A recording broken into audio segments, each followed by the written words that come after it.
Halo Mas. Halo Pak, Nah, terputus Pak jadwalnya. sorry tadi sedikit ada masalah jaringan ya teman-teman. Jadi kita kembali cerita selanjutnya bahwa hubungan di tingkat masyarakat. Jadi kita ini mempunyai hubungan yang baik di tingkat people to people contact ya. Nah, kalau kita lihat people to people contact kita dengan Rusia ini sangat erat sejak zaman dulu sampai sekarang. Pada tahun 60 kita itu sudah banyak loh mengirim mahasiswa Indonesia untuk belajar di Rusia. Ya pasti masih ingat itu yang namanya mahasiswa Ikatan Dinas. Mereka adalah siswa-siswa terpilih pada saat itu yang dikirim pada zaman Presiden Soekarno. Nah sekarang untuk people to people contact kita bisa cerita nih dari banyak pilar, misalnya nih dari sisi kepemudaan, karena kan kita pengen ngobrol soal bagaimana kita meningkatkan pariwisata oleh para pemuda kan. Nah, people to people, nah itu tadi people to people contact di bidang pemuda sangat bagus. Pertama, kita saling melakukan apa yang namanya program pertukaran. Nah, ini ada pertukaran-pertukaran para pemuda di dalam beberapa skema. Skema yang pertama tentu beasiswa yang diberikan baik oleh pemerintah Indonesia maupun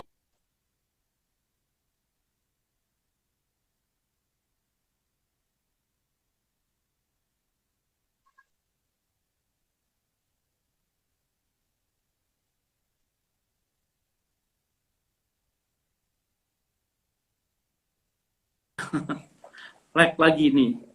Ini ada beberapa gangguan lagi tadi. Sudah mendengar ya teman-teman ya, kalau dari kamera sih masih lag, masih enggak. Masih loading, Pak. Masih loading. Ya.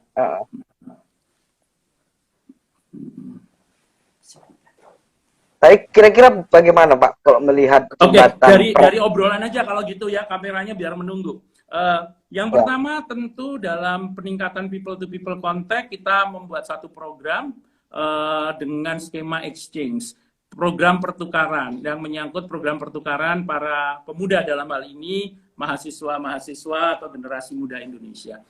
Pemerintah Indonesia memberikan beasiswa kepada para pemuda yang berasal dari Rusia dalam beberapa skema. Yang pertama tentu kita memberikan beasiswa untuk mahasiswa dengan program bergelar, yaitu beasiswa KND, Kemitraan Negara Berkembang, salah satu yang diberikan kepada para pemuda di Rusia ini. Kemudian yang kedua ada skema beasiswa Dharma Siswa yang diberikan oleh Kementerian Pendidikan dan Kebudayaan untuk para pemuda yang tertarik untuk belajar di berbagai universitas selama 1 tahun untuk mempelajari budaya Indonesia, mempelajari kuliner Indonesia, mempelajari tari, musik, bahasa, dan lain sebagainya. Dan mereka tinggal bersama dengan para pemuda Indonesia lainnya di dalam semacam community atau kos-kosan yang seperti lazimnya mahasiswa Indonesia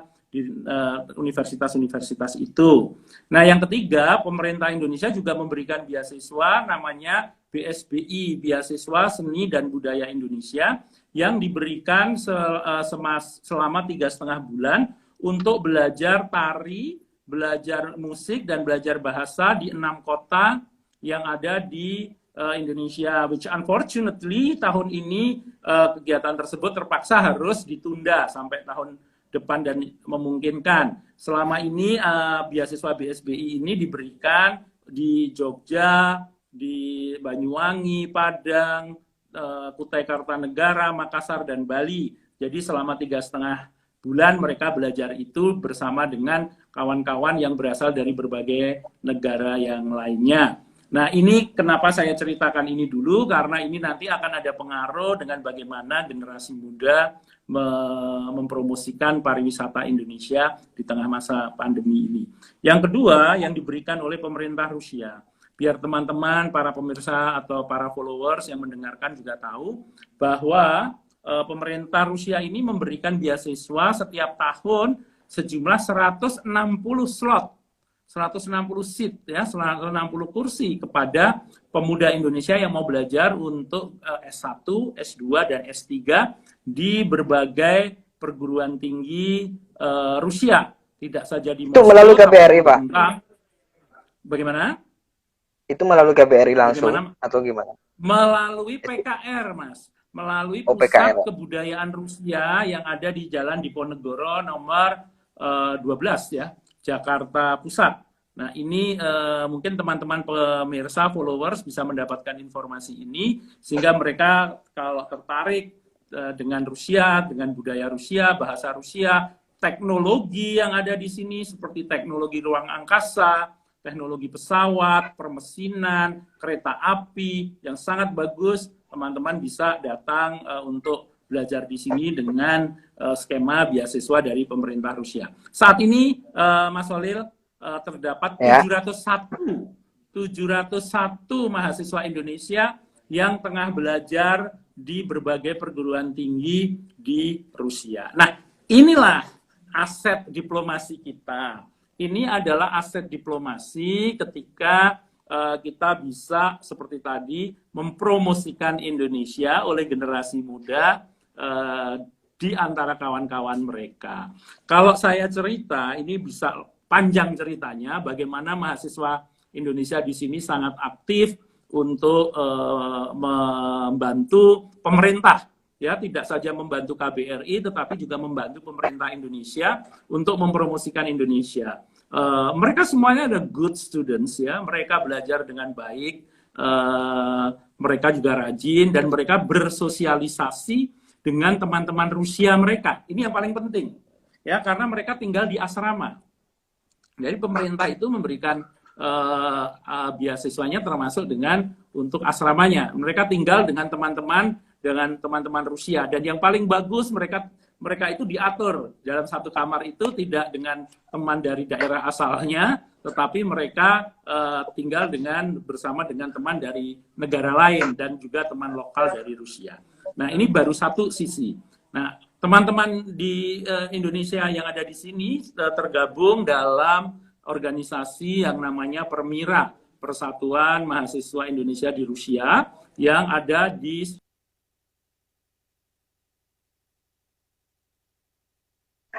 mati lagi.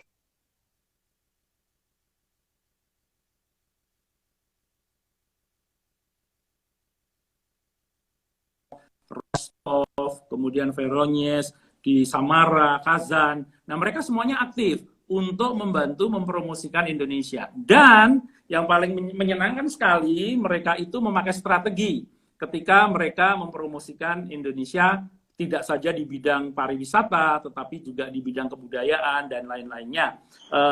Strategi mereka adalah bahwa mereka sudah menyiapkan promosi ini pasca pandemi. Jadi ketika nanti selesai pandemi COVID, anak-anak ini bisa melepas kepenatan mereka, bisa melepas kejenuhan mereka terkurung di sini ya karena situasi, kemudian mereka bisa memilih Indonesia. Kenapa? Karena di Indonesia mereka sudah tahu ada tempat-tempat yang menarik, ada tempat-tempat yang bisa dikunjungi, tidak saja Pulau Bali, tetapi juga 10 Beyond Bali, 5 New Bali, dan mereka bisa diperkenalkan dengan budaya Indonesia. Ya, ya Mas.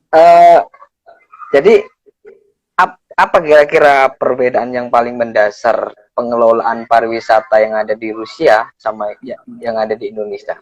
Kira-kira yang paling mendasar, yang menjadi diferensiasi yang perlu misalnya Indonesia contoh atau Rusia contoh misalnya. Karena begini Pak, setahu saya bahwa terjadi peningkatan di tahun 2018 dan 2019 itu terjadi peningkatan pariwisata dari Indonesia ke Rusia, Pak. Jadi kira-kira apa yang memelatar belakangi hal tersebut? Oke, jadi gini, Mas. Yang nomor satu yang perlu dipahami adalah bahwa informasi yang semakin terbuka, sumber-sumber informasi yang semakin banyak dan mudah, ini semakin menunjukkan bahwa ada daya tarik dari Rusia. untuk para turis. Memang sekarang banyak sekali turis yang masuk ke Rusia, termasuk di dalamnya adalah turis-turis dari Indonesia. Nah, nomor satu informasi. Jadi pemerintah Rusia dan agen-agen pariwisata Rusia itu mereka mempunyai satu program yang sudah jelas, program yang sudah diatur rapi, didukung infrastruktur yang baik, sehingga ketika mereka menawarkan program-program itu, turis-turis yang datang itu bisa langsung menikmati. Ya, apakah mereka mau menikmati kecantikan kota Moskow, atau mereka mau menikmati jualannya di Murmansk, yang itu tempat di mana mereka bisa melihat aurora, atau mereka misalnya mau jalan-jalan ke Saint Peters, menikmati berbagai istana yang ada di sana. Nah, itu itu program itulah yang mungkin menjadi salah satu daya tarik. Selain objek wisatanya sendiri, juga ada program promosi yang menarik dan kegiatan-kegiatan yang sudah terstruktur tanggal-tanggalnya. Jadi kalau misalnya mau ada acara A, itu 1 tahun sebelumnya sudah dipromosikan tanggal sekian akan ada acara A. Nah, ini yang membuat ketika turis kita datang atau turis dari manapun datang ke Rusia, mereka well planned ya. Jadi program-program mereka sudah bagus. Dan selain itu juga mulai akses masuk ke Rusia sebelum COVID ini memang juga dapat dikatakan mudah karena ada berbagai kemudahan dari visa, kemudian dari kemudahan untuk perjalanan, transportasi, dan lain sebagainya. Namun Mas, jangan salah. Nah, turis Rusia yang ke Indonesia melonjak.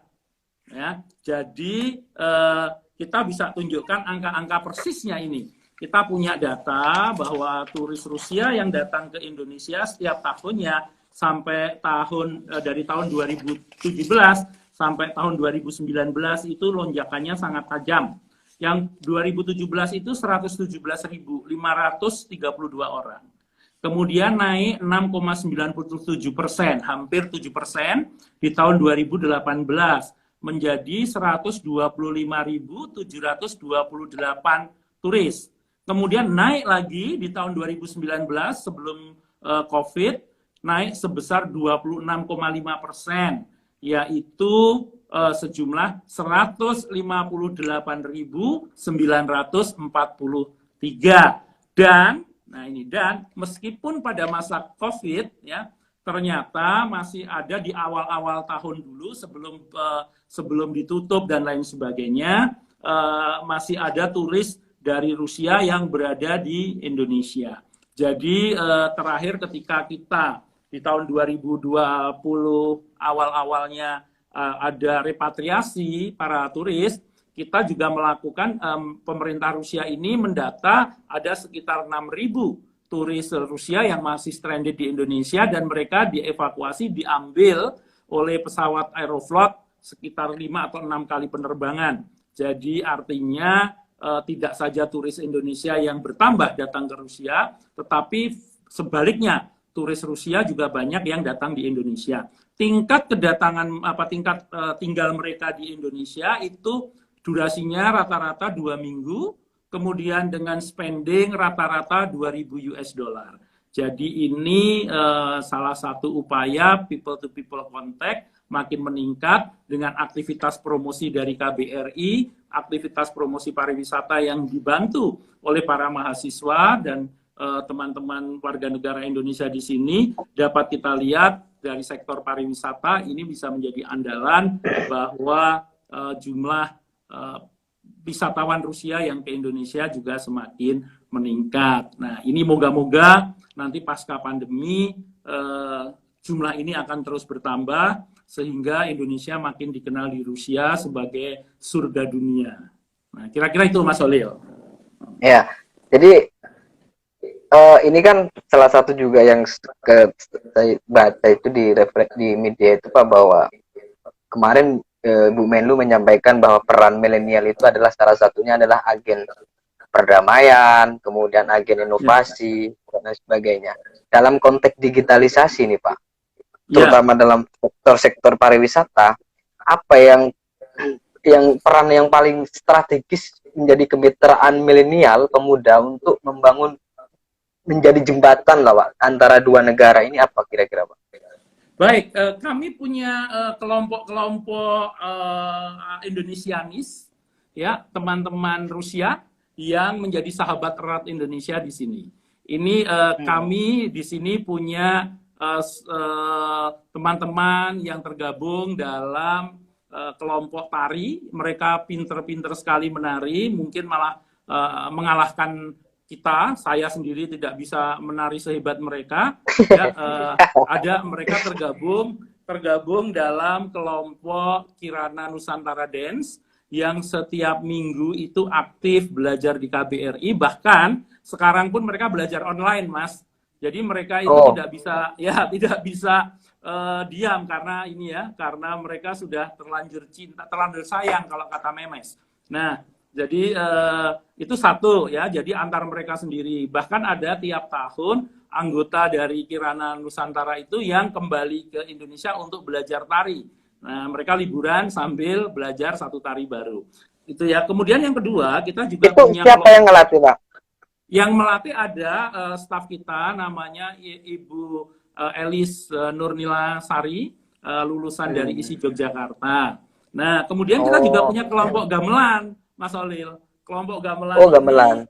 Iya, kelompok gamelan ini anggotanya juga remaja-remaja dari Rusia yang mereka seringkali perform, mereka seringkali pentas di berbagai tempat, dilatih oleh Bapak Tri Koyo yang juga dari ISI Jogja. Mereka aktif di kegiatan-kegiatan. Terakhir mereka aktif perform di KBRI untuk pembukaan kegiatan. Nah, kemudian kita juga punya kelas bahasa Indonesia. Kelas bahasa Indonesia ini diajar oleh Mas Felix. Nah, ini muridnya juga banyak sekali. Meskipun saat ini pandemi, kelas bahasa Indonesia tetap berjalan secara online. Jadi hati-hati Mas, nanti kalau ke Moskow, kalau bicara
ya Mas, sorry lagi nih. Iya Pak. Kalau nih udaranya dingin, jadi sinyalnya juga kadang-kadang ikut mengkeret. Nah, tadi kita bicara. Bisa diulang dong Pak. Jadi soal tadi pertanyaan tadi itu dari kebudayaan. Ini juga penting Pak sebagai kita sama-sama masyarakat multikultural Pak.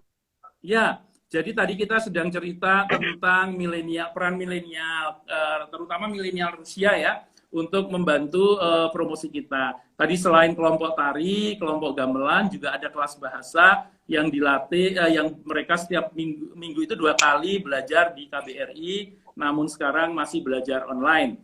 Nah, kemudian mereka itu begini Mas, kita lihat mereka itu menjadi sahabat baik. Pada saat kemarin Hari Batik, tanggal 2 bulan Oktober, atas inisiatif mereka itu mengenakan baju batik sendiri, dan mereka berkumpul di salah satu taman terbesar di kota Moskow, di VDNH. Kemudian mereka foto-foto, kemudian mereka membuat vlog dan mereka mempromosikan Hari Batik Indonesia. Nah, ini kan sesuatu yang sudah menunjukkan ada ikatan terasosiasi oleh Indonesia. Tanpa kita minta, mereka sudah berbaju batik dan sudah mulai turut mempromosikan Indonesia. Kalau kita lihat di media sosial mereka, teman-teman alumni penerima beasiswa, ini juga melakukan promosi. Dalam artian mereka foto-foto di Indonesia, mereka mengupload foto tentang kegiatan mereka di Indonesia, dan mereka menjelaskan bagaimana Indonesia itu. Karena memang tentu dengan generasi yang berbeda, dengan perkembangan dunia yang ada, tentu kita harus terus memberikan informasi. Feeding information, introducing Indonesia tidak bisa dilakukan dengan terpotong-potong, atau ini harus dilakukan secara serius, secara kontinu dengan strategi sehingga kita bisa tepat sasaran. Dan alhamdulillah ini anak-anak muda Rusia sudah mulai mengenal Indonesia dan sudah mulai banyak yang tertarik, karena kita juga didukung dengan para mahasiswa Indonesia yang di sini yang mereka selalu menampilkan keindonesiaan mereka. Nah, kira-kira itu strateginya. Kita juga gunakan milenial, tetapi bukan milenial kita saja, tetapi juga milenial lokal, ya. Ada teman-teman lokal yang justru mereka ada di garis depan, paling depan, karena mereka yang langsung terjun dengan lingkungannya. Tapi ini menarik sekali bahwa nanti ke depan Indonesia akan lebih dikenal di Rusia, tidak saja dari sejarah masa lalu, tetapi juga saat ini. Ya. Jadi apa poin penting, Pak, kira-kira yang bisa diambil dari Indonesia dalam mempromosikan wisata seperti di Rusia misalnya, Pak? Jadi ini kan situasinya berbeda, Pak, dari sebelumnya, karena hari ini situasinya pandemi COVID-19, dan ini kan pasti punya situasi berubah ini, pasti punya strateginya juga berubah. Jadi maksud saya pengelolaan yang paling efektif kemudian bahwa pariwisata itu tetap bertahan atau tetap dikunjungi, apa kira-kira, Pak, strategi yang perlu diambil di Indonesia hari ini itu? Saat ini untuk strategi promosinya, Mas, memang diperlukan strategi yang terintegrasi, tidak saja oleh tentu pemerintah pusat, tetapi juga pemerintah yang ada di daerah-daerah. Karena kalau berkunjung ke Indonesia, jangan hanya berkunjung ke satu tempat, tetapi kita juga bisa berkunjung ke tempat-tempat yang lainnya. Ya, jadi nomor satu adalah ada semacam strategi nasional bagaimana kita bisa mempromosikan dan saling mendukung promosi pariwisata di seluruh Indonesia. Dan itu pada saat pandemi seperti ini bisa dilakukan melalui teknologi. Ya, kita harus gencar untuk terus mempromosikan Indonesia melalui TV, melalui media sosial, melalui Serikat News seperti ini, dengan acara-acara seperti ini. Karena apa? Orang tidak bisa pergi, tetapi orang bisa diberi masukan, diberi informasi sehingga tertanam di dalam pemikirannya bahwa nanti begitu saya bisa keluar negeri karena COVID sudah selesai, kejenuhan yang saya tahan selama sekian bulan ini bisa kita lepas dan kita pergi ke Indonesia. Kita bisa pergi ke Banyuwangi, kita bisa pergi ke Bali, kita bisa pergi ke Kalimantan, kita bisa pergi ke Labuan Bajo, kita bisa ke Belitung, kita ke Borobudur. Nah, ini buat mereka ini adalah sesuatu untuk yang sudah mereka harus tahan-tahan, Mas. Jadi ini setahun ini saya nggak bisa pergi, tapi saya dapat informasi. Nah, ini begitu saya bisa keluar, saya pengen pergi ke sana. Nah, semua informasi sudah didapat, baik dari hotel, baik dari akses transportasi, akses kesehatan penting ya, Mas. Mungkin mereka masih khawatir kalau pasca pandemi seperti ini, apakah rumah sakit di Indonesia itu sudah standar internasional? Apakah hotel-hotel di Indonesia itu sudah memenuhi standar internasional, termasuk di dalam menangani situasi ketika COVID seperti ini gitu. Nah, jadi biar nanti begitu mereka bisa keluar, Indonesia adalah tujuan utama karena mereka sudah yakin bahwa di Indonesia hotelnya oke, transportnya oke, rumah sakitnya oke, objek pariwisatanya sudah pasti oke, aksesnya juga oke. Jadi apa sih sesuatu yang dinanti-nanti. Nah, ini sudah kita galakkan, Mas, kita mulai masukkan pemikiran itu. Ketika kamu sudah boleh keluar, keluarlah ke Indonesia. Ketika kamu sudah boleh keluar, kamu harus ke Indonesia. Kamu harus ke Indonesia. Bahkan seringkali kita suka buat guyonan, kamu harus ke Bali sebelum kamu mati. Nah, jadi sesuatu jargon-jargon yang menarik buat mereka. Gitu. Pantas Pak ya, hampir 90% turis Rusia yang ke Indonesia itu ke Bali Pak ya. Mungkin gara-gara satu slogan itu mungkin Pak ya. Ya, biar kita ini biar mereka makin tertarik ya. Setidaknya nanti tempat-tempat sekitar Bali bisa turut menikmati kedatangan mereka. Saat ini kita juga banyak membantu tempat-tempat lain untuk promosi di sini. Kita juga membantu promosi 10 Beyond Bali. Kemudian kita juga melakukan promosi hotel-hotel, kita melakukan promosi penerbangan, bagaimana akses. Nah, ini milenial ini berbeda dengan yang kalangan yang lebih mapan. Milenial tentu lebih suka yang challenging, milenial tentu lebih suka yang menantang, adventurer ya. Sementara kalau kalangan yang sudah menengah ke atas, mereka lebih suka ke Indonesia itu menikmati kedamaian, mereka lebih suka menikmati keramah tamahan orang Indonesia, mereka menikmati pantai yang di Rusia ini kan pantainya jauh-jauh ya, ada di Sochi, ada di Vladivostok, nah dan mereka bisa menikmati matahari. Mas, kami ini tidak punya matahari, Mas, di musim dingin sekarang ini, ya matahari itu muncul baru jam 9 pagi, dan jam 3 sudah tidak ada. Nah, itu pun matahari yang muncul itu hanya terang tapi tidak hangat.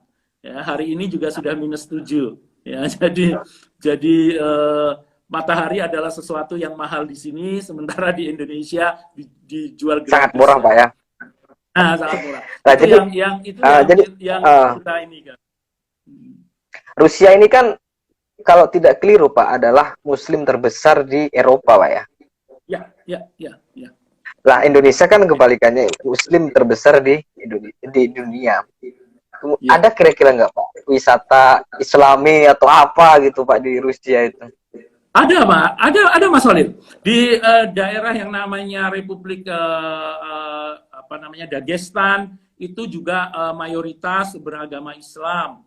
Nah, kemudian di daerah Kazan ya ada kota terbesar lah ketiga di daerah Kazan itu Kazan, itu di Tarkastan ya. Kazan itu Tarkastan ya. Mereka mayoritas justru beragama Islam. Di kota itu banyak sekali masjid ya, banyak sekali masjid dan banyak mahasiswa Indonesia. Ada sekitar 80 mahasiswa Indonesia di situ. Kalau soal populasinya hampir 60% penduduk di Kazan itu beragama Islam. Bahkan ada masjid yang selama 24 jam itu tidak berhenti mengalunkan bacaan ayat-ayat suci Al-Quran. Dan ada sekitar 25 juta penduduk Rusia yang beragama Islam. Kalau ini dihitung besar, tentu ini bagi populasi Rusia yang sekitar 147 juta, ini termasuk jumlah yang cukup besar. Kemudian ada beberapa hal yang bersejarah terkait Islam dan Indonesia di Rusia. Yang pertama tentu ada Masjid Biru yang ada di kota Saint Peters, itu adalah masjid di mana Bapak Presiden Soekarno pertama kali meminta pemerintah setempat untuk bisa sholat di masjid tersebut, dan masjid itu masih berdiri gagah dan kokoh di Saint Peters. Nah, orang masih mengingat itu, mereka sebagian menyebut masjid itu Masjid Soekarno. Nah, untuk mempermudah. Nah, itu masih ada. Kemudian juga kalau dulu orang cerita sejarah lama itu dari daerah Samarkand ya, sekarang itu daerah Uzbekistan, datangnya Islam ke sana ke Indonesia, salah satunya kan dibawa oleh Samarkandi itu ya, jadi itu berasal dari Samarkand.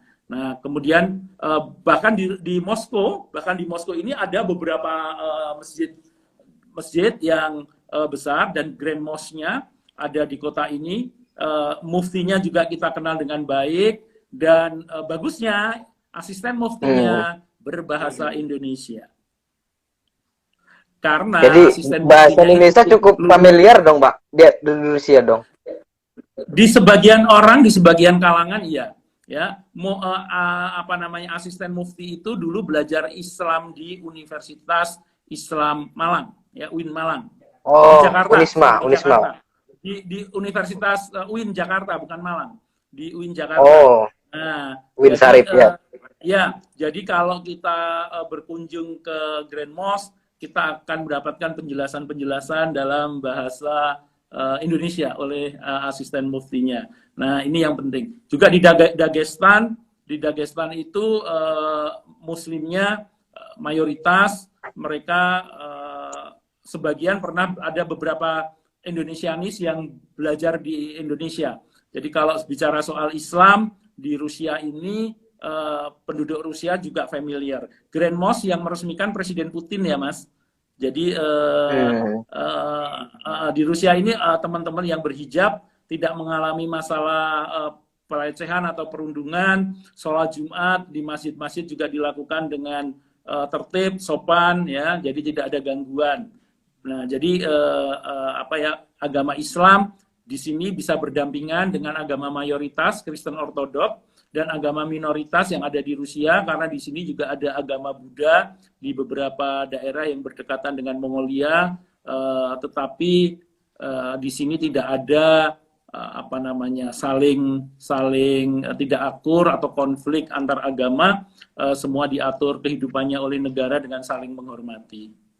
Ya.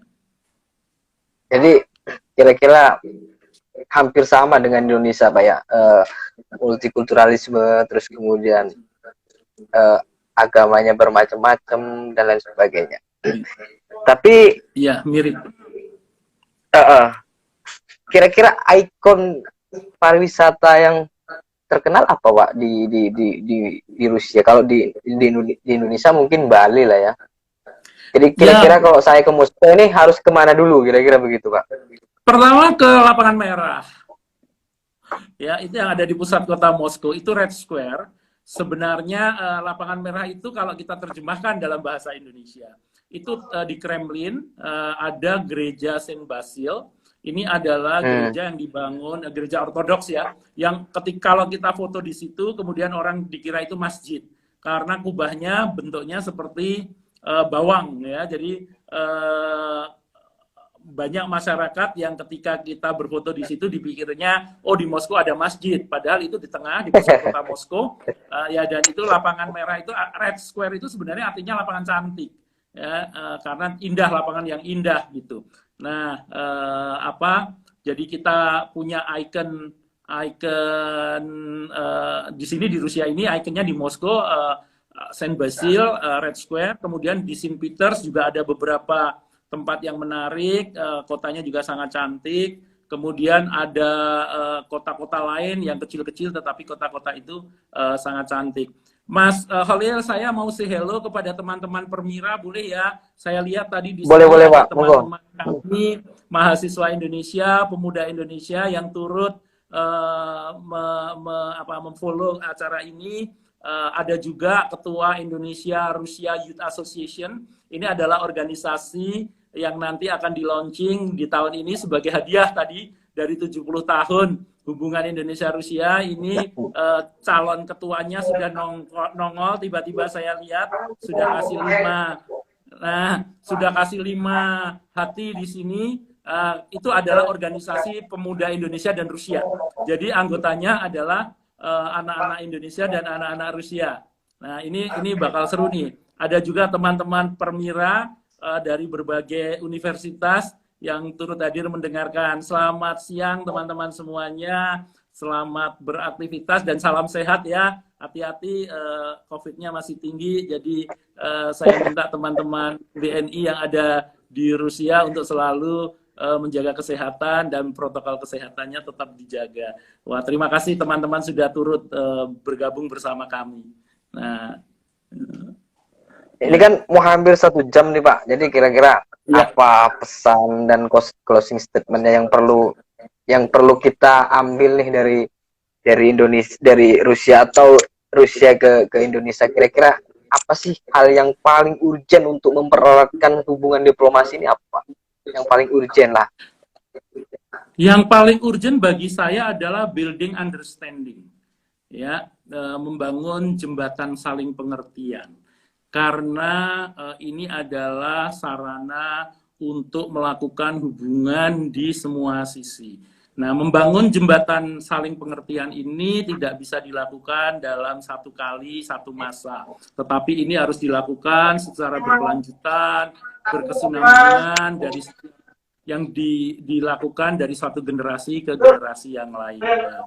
Untuk generasi yang sebelumnya di semua tataran, baik di level pemerintah maupun di level non-pemerintah, sudah kita jalankan dan sudah menghasilkan sejarah yang bagus, hubungan yang sangat baik antara Rusia dengan Indonesia. Tetapi kita tidak boleh take it for granted bahwa hubungan ini akan terus seperti itu kalau tidak kita rawat dan kalau tidak kita wariskan kepada generasi-generasi berikutnya. Jadi saya senang sekali kita dibantu oleh teman-teman generasi muda yang ada di sini, pemuda-pemuda kita, untuk building understanding, ya. Kita membangun jembatan itu melalui mereka. Mereka adalah aset-aset diplomasi, mereka sejatinya adalah diplomat yang masing-masing itu punya tanggung jawab untuk terus mengembangkan hubungan baik antara Indonesia dengan Rusia. Mereka calon pemimpin yang sudah mulai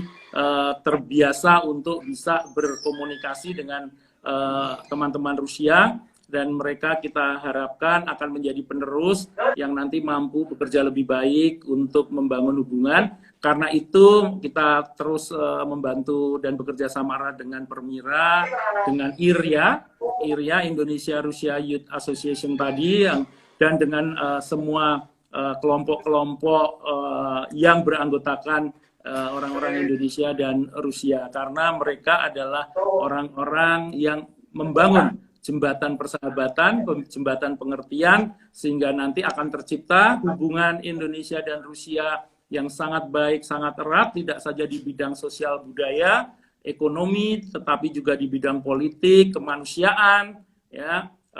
Itu yang sangat penting agar kita bisa menciptakan dunia yang damai, dunia yang sejahtera, seperti pesan-pesan para pemimpin, tidak ada satupun yang tertinggal, ya, untuk menikmati kesejahteraan, pembangunan, dan kebahagiaan. Dan tentu kita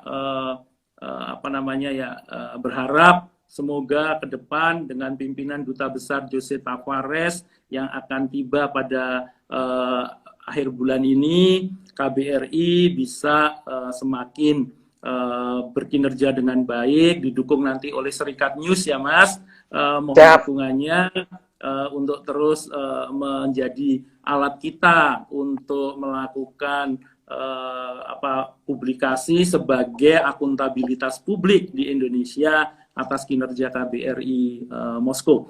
Nah, moga-moga ke depan hubungan kita terus bisa berjalan sebagai salah satu media. Ini kan salah satu aset, salah satu agen daripada hubungan diplomatik kita, sehingga media juga bisa berperan di dalam membangun jembatan saling pengertian tadi.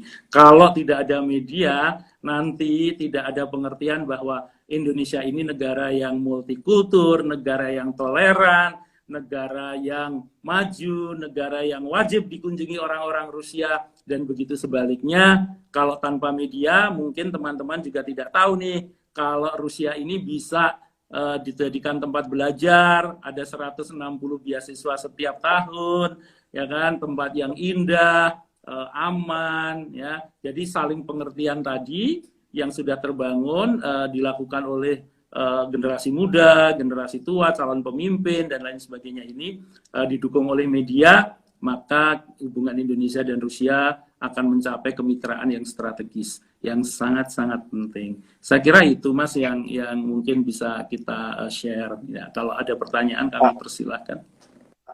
Ya. Itu Pak, itu kan tadi beberapa hal ya, yang kira-kira apa hubungan yang perlu diperbaiki nih Pak? Yang kira-kira belum yang perlu erat lah. diperbaiki. Ya, yang perlu diperbaiki atau masih renggang adalah itu Pak. Yang masih renggang yang perlu diperbaiki adalah informasi. Ya, yang perlu sekali lagi informasi. Kenapa? Karena kalau tidak diperbaiki, orang Indonesia masih menganggap Rusia itu Soviet, masih menganggap Rusia itu komunis. Nah, saya sebenarnya mau bertanya seperti itu Pak. Takut sensitif tadi di awal kan. Saya sebenarnya pengen mengklarifikasi soal itu karena ada kan sejarah yang pernah bicara soal bahwa Rusia ini masih dibayang-bayang komunis, kira-kira begitu Pak.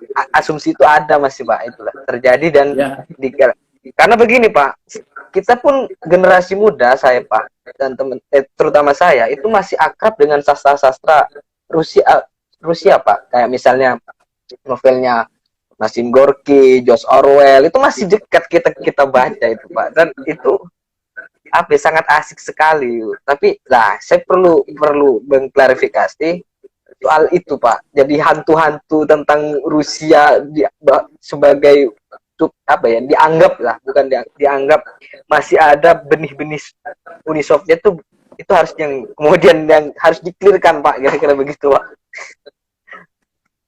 Jadi itu adalah sejarah mereka.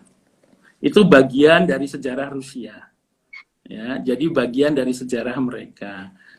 Dunia berubah, sistem politik berubah, makanya kalau tidak ada saling pengertian, tidak ada informasi, maka kita akan misunderstanding terus ya. Sama dipikirnya kalau di Indonesia karena mayoritas Muslim, kemudian tidak bisa mereka ke gereja. Ya, tidak bisa mereka beraktivitas, tapi mereka tidak tahu bahwa di Bali itu lebih dari 90% penduduknya beragama Hindu dan tidak ada gangguan. Bahkan kalau sering kali kita ceritakan di sini juga sama, bahwa di Indonesia itu kalau diperhatikan tata kotanya itu antara masjid, gereja itu selalu berdekatan. Coba dia Jakarta, ada Masjid Istiqlal, di dekat situ ada katedral, dekat situ ada gereja Kristen Immanuel, ya kan? Di situ ada tempat-tempat aktivitas agama, karena kita juga negara yang toleran. Nah, coba diperhatikan itu sama, Mas. Ada hal-hal yang informasi yang perlu kita jelaskan di kedua belah pihak. Di sini kita juga selalu sampaikan bahwa kami diberi kebebasan dalam menjalankan agama itu, dan kalau dilihat di daerah Maluku itu ada yang namanya Pelagadong. Kalau ada Natal, maka teman-teman yang Natal merayakan, yang Muslim yang menjadi panitia. Nah, kita selalu ingat di katedral kan juga begitu. Kalau sudah mulai perayaan Natal, banyak teman-teman sahabat Muslim yang menjaga agar perayaan Natal itu bisa berjalan dengan baik. Dan kita mungkin juga begitu, begini, Mas. Ini kan mungkin Bapak lebih menceritakan bagaimana perubahan situasi politik ini. Kemudian biar tidak berkembang informasi yang selama ini dianggap disinformasi, Pak. Ini apa yang penting yang dalam perubahan situasi politik ini yang harus diluruskan, kira-kira begitu, Pak? Apa? Yaitu tadi nomor satu, pemahaman tentang Rusia. Pemahaman tentang Rusia yang sudah berbeda dengan Uni Soviet. Ya. Nah, dari situ akan terlihat sistem politiknya berbeda, sistem perekonomiannya berbeda, ya, sistem komunikasi berbeda. Jadi di situ dulu, karena kita itu masih pola pemahaman yang lama. Kalau melihat Rusia itu ingatnya Uni Soviet. Ya, itu aja. Dengan di situ maka bisnis, ya, Dengan begitu orang-orang yang mau bisnis, yang tadinya ragu-ragu, mau berusaha di sini, kalau mereka memahami itu, mereka bisa melihat data Rusia, maka mereka tidak akan lagi bisnis. Kalau kita bicara ngopi, Mas, nah kopi aja, kopi ini, saya masih sedikit ya harus ini. Kopi Indonesia itu sangat sangat terkenal di Rusia. Teman-teman, kita punya pasar yang bagus di Rusia. Kopi Indonesia itu masuk ke Rusia sebagai apa namanya eksportir nomor 7 ya. Kita berharap tahun depan kita bisa naik menjadi eksportir nomor 5 ya, paling tidak itu ya, karena pesaing-pesaing kita ada Brazil, ada Vietnam dan lain sebagainya. Karena ini judulnya ngopi, jangan lupa ini kita mesti ngomong kopi. Kami di KBRI punya program Coffee and Cafe. Kalau dilihat di YouTube Coffee and Cafe, bagaimana kita mempromosikan kopi Indonesia di kafe-kafe. Kita lihat banyak kafe yang mengimpor dan menggunakan kopi Indonesia, dan bahkan mereka ada yang memodifikasi. Salah satu kafe memodifikasi dengan herbs, sehingga kopi kafe itu menjadi sangat terkenal dan memenangkan berbagai pertandingan untuk ramuan kopinya. Nah, itu sudah dalam tingkat internasional. Itu menggunakan kopi Indonesia, terutama specialty kopi ya. Nah, kalau acara ngopi pagi hari ini kita kaitkan dengan orang-orang di sini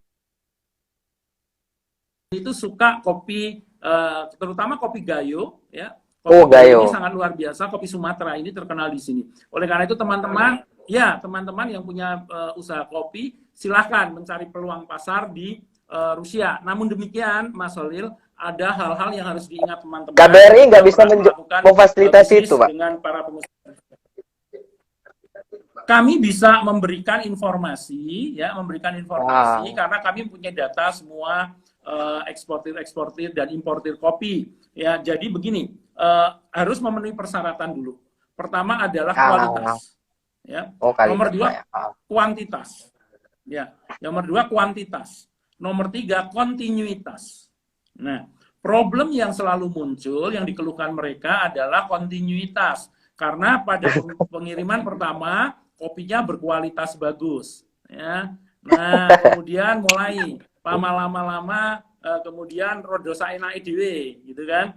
Nah, itu mulai menurun. Nanti ada timbul komplain. Nah, itu. Nanti timbul komplain. Tetapi memang kopi Indonesia itu punya peluang. Jadi para pengusaha-pengusaha kopi silahkan nanti berkomunikasi dengan KBRI ya, nanti kita bisa sampaikan info terkait peluang-peluang kopi. Kami setiap tahun mengadakan festival kopi. Ini sudah 2 tahun berturut-turut kita buat festival kopi. Terakhir malah kita menggunakan pemenang the world number 1 champion untuk roaster kopi, dan pada saat juara namanya Arsenic ini menggunakan kopi dari Indonesia pada saat dia menjadi juara dunia.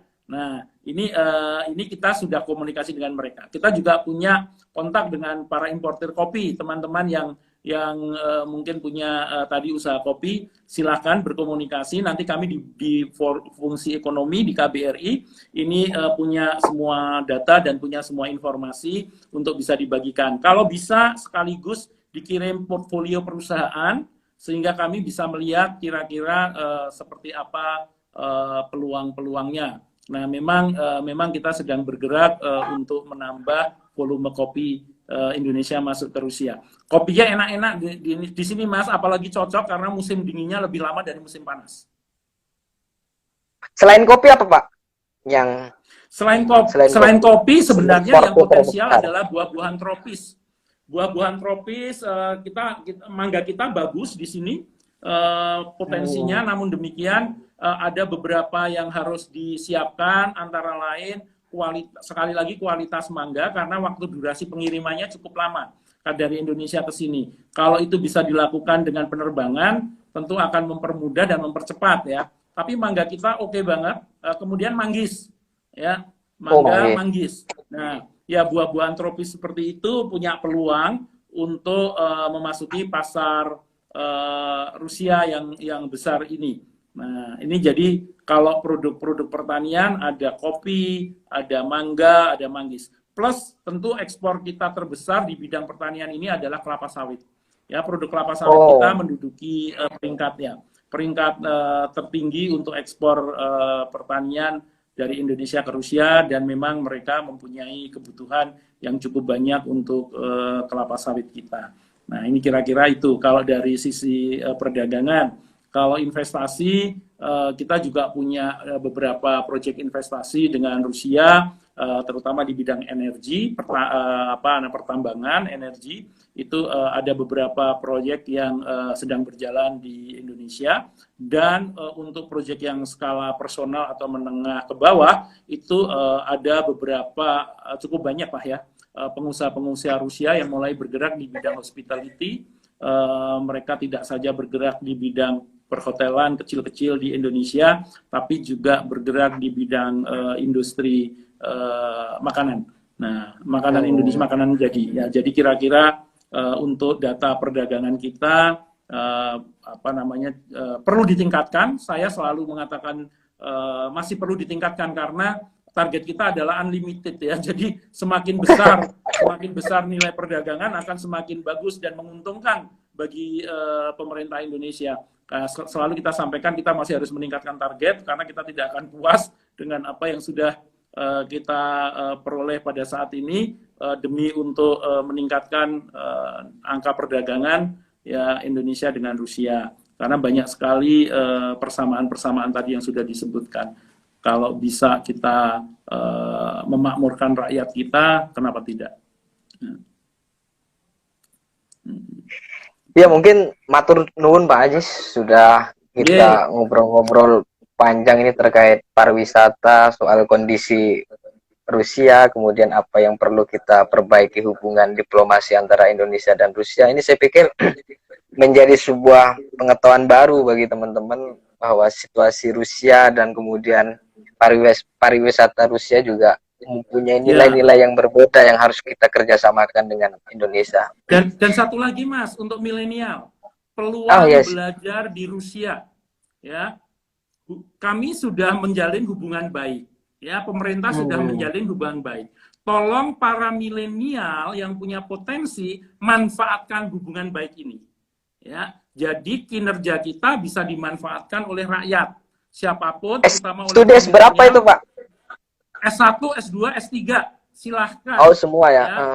Ya, semua dari berbagai jurusan, dari jurusan aeronautika, penerbangan, angkasa luar, perkereta-apian, manajemen, hubungan internasional, ekonomi, semuanya bagus-bagus standarnya. Di sini universitas juga diikutkan dalam standar-standar internasional, di standar dunia ya. Jadi jangan khawatir mutunya, silakan hubungi Pusat Kebudayaan Rusia di Jakarta karena mereka yang menangani ya, dan nanti bisa komunikasi dengan senior-senior yang sudah belajar di sini.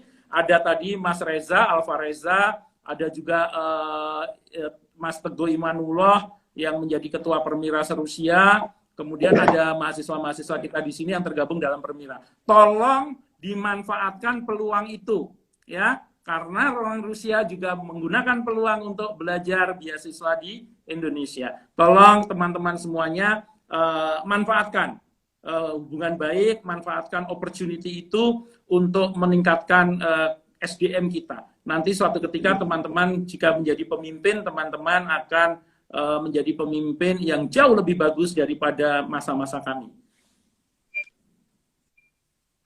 Ya mungkin karena waktunya sudah sejam Pak, jadi kita akhiri. Sampai juga kayaknya mau Jumatan nih Pak. Masih 2 jam, tapi masih ada pekerjaan lain. Ya, ini baru jam 11, masih ada pekerjaan lain yang harus kami selesaikan karena ini sudah mendekati akhir tahun, masih ada program-program yang harus dijalankan.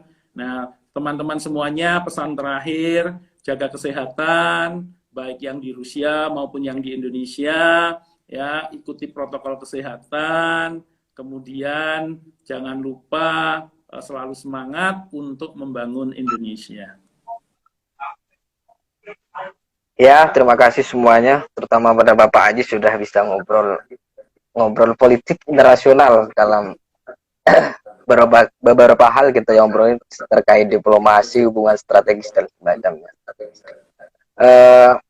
Mohon maaf kalau ada kesalahan. Terima kasih Pak Ajis. Selamat bertemu. Nanti kalau di Indonesia berkabar-kabar Pak Ajis. Siap, mohon maaf apabila ada kekurangan dan kesalahan, termasuk tadi sempat terstop. Terima kasih teman-teman semuanya, terima kasih Mas Khalil. Selamat siang. Siang Pak Ajis.